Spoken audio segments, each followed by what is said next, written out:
தமிழக வெற்றிக் கழகத்தின் தலைவர் விஜய் அவர்களுக்கு அடித்த மிகப்பெரிய ஒரு அதிர்ஷ்டம். 2026 சட்டசபை தேர்தலில் விஜய் அவர்கள் முதல்வராக பொறுப்பேற்பார் என்ற தகவல் தற்பொழுது கிடைக்கப்பெற்றுள்ளது. தமிழகத்தில் உள்ள இரு கட்சிகள்தான் கடந்த 50 ஆண்டுகளாக ஆட்சியை அமைத்தது. திமுக இல்லாமல் அதிமுக இருவர்களுமே தமிழக மக்களது வரி பணத்தையும் சுருட்டி கொண்டு கோபாலபுரத்தை பெருக்கிவிட்டார்கள் என்பதையும் நம்மால் பார்க்க முடிகிறது. தமிழ்நாட்டில் ஒட்டுமொத்தமாக ஒரு மாற்றத்தை எதிர்நோக்கி காத்து கொண்டிருந்த வேளையில் தமிழ்நாட்டில் புதிதாக விஜய் அவர்களது அரசியல் பயணம் என்பது ஒட்டுமொத்த திமுகவிற்கும் அதிமுகவிற்கும் பேரதிர்ச்சியை ஏற்படுத்தியுள்ளது. விஜய் அவர்கள் அரசியலுக்கு வருவார் என்று எதிர்பார்க்கப்பட்ட நிலையில் திடீரென்று விஜய் அவர்கள் ரஜினியை போல் பின்வாங்குவார் அல்லது கமலஹாசனை போல் திமுகவில் இணைந்து கொள்வார் என்று பேசப்பட்டது.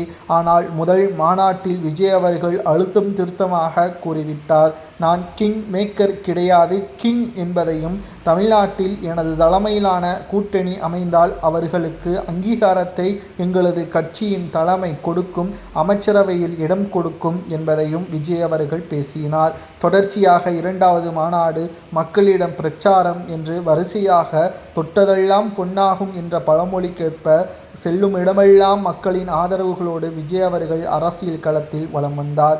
இது நிச்சயம் திமுகவின் ஓட்டு வங்கியை பாதிக்குமா என்று கேட்டால் மிகப்பெரிய அளவிலான பாதிப்பை ஏற்படுத்தும். அதேபோல் அதிமுகவின் ஓட்டு வங்கியையும் மிகப்பெரிய அளவில் பாதிப்பை ஏற்படுத்தும். புதிய வாக்காளர்கள் முதல் முறை செலுத்தக்கூடிய புதிய வாக்காளர்களது எண்ணிக்கையும் இங்கு மிகப்பெரிய அளவில் ஒரு மாற்றத்தை ஏற்படுத்தும். விஜய் அவர்களுக்கான ஆதரவுகள் முதல் தலைமுறையினர்கள், குறிப்பாக 19 வயதில் இருந்து 35 வயதுள்ளவர்கள் விஜய் அவர்களுக்கான ஆதரவுகளை கொடுப்பார்கள். இங்கு மிகப்பெரிய ஒரு அடிவாங்கக்கூடிய கட்சியாக நாம் தமிழர் இருக்கும் என்ற தகவலும் கிடைக்கப்பெற்றுள்ளது.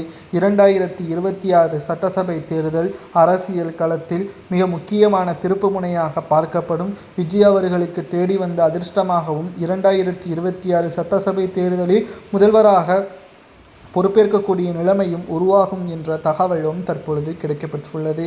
பொறுத்திருந்து பார்க்கலாம். விஜய் அவர்களுக்கு கொடுக்கின்ற மரியாதையும் அங்கீகாரமும் விஜய் அவர்களது கெரியரில் மிகப்பெரிய ஒரு மாற்றத்தை தமிழக மக்களால் ஏற்படுத்தப்படுகிறதா? விஜய் அவர்கள் முதல்வராக வந்தால் நிச்சயம் கொடுக்கக்கூடிய அங்கீகாரம் தமிழக மக்களது பாதுகாப்பை 100% உறுதிப்படுத்தும் என்ற தகவலும் கிடைக்கப்பெற்றுள்ளது.